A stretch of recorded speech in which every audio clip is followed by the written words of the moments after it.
नमस्कार साथियों, आप सभी का स्वागत है जीएसटी के एक और शॉर्ट के अंदर।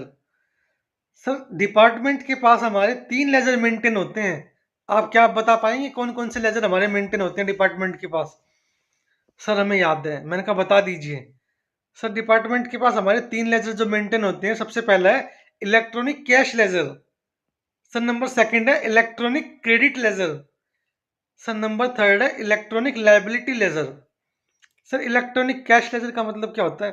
सर, डिपार्टमेंट के पास हमारा एक तरीके से मान लीजिए कि वॉलेट है, जैसे पेटीएम वॉलेट। हम क्या करते हैं, कुछ पैसा जमा करा देते हैं डिपार्टमेंट के पास अपना। सर, क्यों कराते हैं? अरे कुछ ना कुछ हमारी लाइबिलिटी तो बनेगी ना। उस लाइबिलिटी की पेमेंट कराने के लिए हम डिपार्टमेंट के पास अपने इलेक्ट्रॉनिक कैश लेजर में कुछ पैसा जमा कराएंगे। ठीक है sir.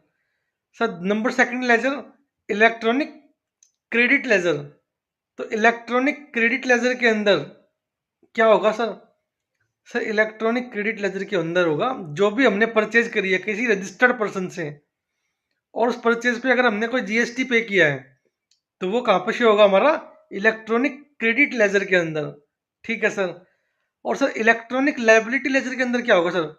Sir, electronic liability ledger के अंदर होगा जो भी हमारी लायबिलिटी बनती है डिपार्टमेंट के अकॉर्डिंगली, या सेल्फ असेसमेंट लायबिलिटी हो गई हमारी कोई, वो उन लायबिलिटी को कहाँ पे शो, वो लायबिलिटी कहाँ पे शो होती है सर?